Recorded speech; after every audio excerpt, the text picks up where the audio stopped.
Dear Patriots, before the news starts, please subscribe to our patriotic channel by clicking the subscribe button. Give us a thumbs up to this video. Don't forget to leave your opinion below in the comments section. Share the news on Facebook and Twitter so your friends see it. Thank you. NFL kneelers just partnered with Soros and Planned Parenthood to do the unthinkable to Trump. Far-left billionaire George Soros has funded violent insurrections around the world. He's not a good man. Soros has donated billions to Democrats over the years. What does he have to do with the NFL? The NFL Players Union partnered with Soros, an abortion mill Planned Parenthood, to bankroll the anti-Trump resistance. Here's the scoop, via BizPac review. Tax records show the NFL Players Union is in cahoots with anti-American leftist billionaire George Soros. The NFLPA, National Football League Players Association, donated money to the Soros-funded Center for Community Change Action, a left-wing activist group that bankrolls anti-Trump protests, according to tax documents released by Second Vote. Second Vote has more. Second Vote has found the NFLPA provides financial support to the Center for Community Change Action, which according to the Washington Free Beacon, has been involved in direct action against President Donald Trump and Republicans before and after the November elections. Second Vote's research team found the NFL Players Association is identified as an organization that donates in support of the center's work in the latest available annual report. Second Vote also found Planned Parenthood Federation of America is listed on the annual report as donor to the Center for Community Change Action. The abortionist and tech giant Google will be sponsors of the center's Change Champions Awards event later this month. Planned Parenthood CEO Cecile Richards, along with noted left-wing activist and billionaire Tom Steyer, will be honored at the event. As if we didn't have enough reasons to not watch the NFL already, right? What's one more scandal? Spread this like wildfire. Everyone needs to know how sick the left truly is.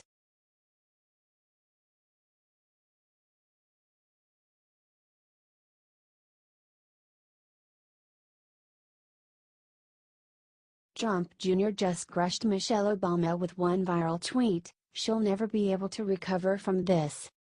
Michelle Obama recently stated that the Republican Party is filled with old white men, implying the GOP is racist. It's what Democrats do, play the race card. That's straight from the DNC playbook. I'm sure Mia Love, Tim Scott, Ronna Romney McDaniel, Marco Rubio, Ted Cruz, Marsha Blackburn, Kellyanne Conway and countless other minority and female conservatives have a bone to pick with Michelle. Heck, the Republican Party was formed to abolish slavery back in the day. Not to mention that Republicans advocated for civil rights, not Dems. But that's a whole other story. Yesterday, news broke about Hollywood mega producer Harvey Weinstein. He has apparently been sexually harassing women for over 3 decades. Michelle has been very complimentary of Weinstein in the past considering he's a major donor to her party. Now it's coming back to bite her. From Federalist. Weinstein has come under fire after the New York Times reported the Miramax head has been paying women to keep quiet about sexual assault allegations against him for decades. The film mogul has donated hundreds of thousands of dollars to Democrats for years. CNN reports that Weinstein has made more than 185 donations to Democratic candidates and liberal organizations totaling more than $350,000. What now, Michelle? Have anything else stupid to say?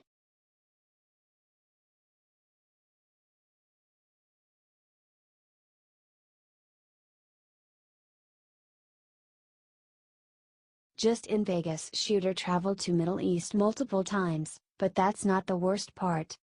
More and more news keeps coming in surrounding the life of Las Vegas shooter Stephen Paddock. We already know the 64-year-old's father was once on the FBI's most wanted list for escaping prison.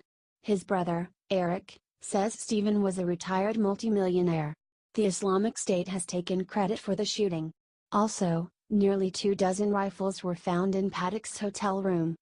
Now, people are wondering if Paddock had an accomplice. For example, there was a cell phone charger found in his room at the Mandalay Bay that did not fit his phone, per NBC News. Investigators are trying to nail down whether anyone else was in the hotel suite reserved by the Las Vegas gunman during the time he was registered there. Multiple senior law enforcement officials briefed on the investigation into the shooting told NBC News.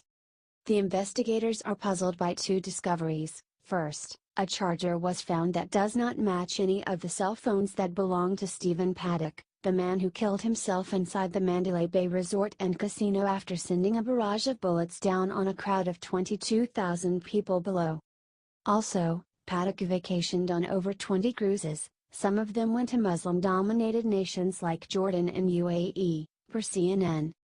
Las Vegas, CNN. In addition to his frequent forays into casinos and gun shops, Las Vegas Strip killer Stephen Paddock took 20 cruises, many of them in Europe and the Middle East, investigators have learned. The cruises included stops at ports in Spain, Italy, Greece, Jordan and the United Arab Emirates, according to information provided by a law enforcement source who asked not to be identified because the source was not authorized to share information about the investigation. Paddock's girlfriend, Mary Lou Danley, accompanied him on 9 of the cruises. There's also a report swirling that Paddock's suite was accessed using his key after his car left the hotel garage, per Gateway Pundit. The hotel suite of Las Vegas gunman Stephen Paddock was accessed after his car left the Mandalay Bay Resort and Casino's garage area.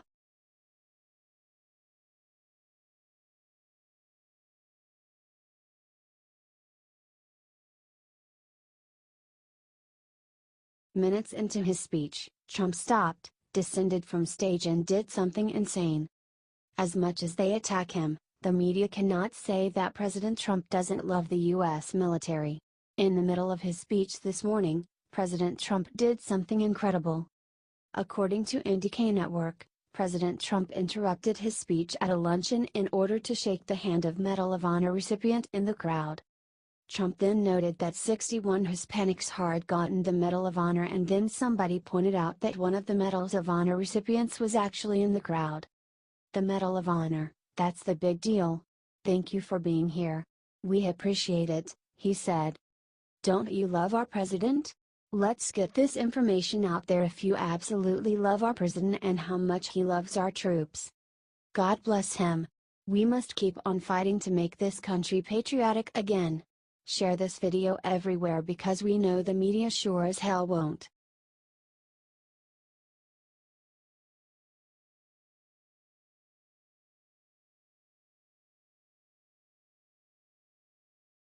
Right after CNN's Jim Acosta attacked her, what Sarah Sanders said next made him shiver. During the press briefing today, White House Press Secretary Huckabee Sanders kept on getting attacked for Trump's calm before the storm comments earlier. The president then told the press that they'll find out what he meant. The press hated that answer. The best moment from the back and forth comes from CNN's Jim Acosta. Watch the zinger that she drops on that fool. The moment can be found at the 15-minute mark. No, I just picture people in this town holding their breath. That might be a welcome surprise to most of America, said Jim Acosta. Boom. Acosta shut the heck up after that. As we've said many times before, I know the president has, as I have said from this podium on quite a few occasions, never going to say in advance what the president is going to do, the press secretary noted. And as he said last night, in addition to those comments, you'll have to wait and see. The press then commented on Trump's comments being taken seriously. Sanders then responded and said that national security is very serious and that Iran and North Korea are on a warpath with the U.S. Share this if you love our Sarah Sanders and stand behind our president as shit begins to hit the fan against North Korea. Thanks for reading.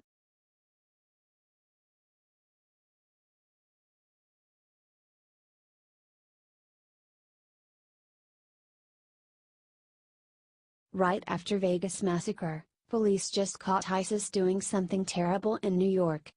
Thank God for our brave men and women in law enforcement. They just managed to prevent another horrific tragedy similar to the Las Vegas massacre, but this time in New York City. The NYPD counterterrorism force found out about a series of coordinated mass shootings in New York City that ISIS was about to carry out. The police discovered that Canadian citizen Abdulrahman El-Banazai, 19, and Tela Haroon, a 19-year-old U.S. citizen residing in Pakistan were the selected gunmen. Philippine citizen Russell Salek was chosen to wire the funds to him from one of the Islamic State's many bank accounts in the Philippines. Luckily for the people of New York, the plan fell apart when El-Banazai texted an undercover agent, "We seriously need a car bomb at Times Square. Look at these crowds of people." El-Banazai is now in police custody and has pleaded guilty to federal terrorism charges. The other two are still waiting to be extradited. While not all attacks are preventable, it's good to know that the people protecting us are being successful many times in stopping major terror attacks. Share this everywhere so Americans know we are safe.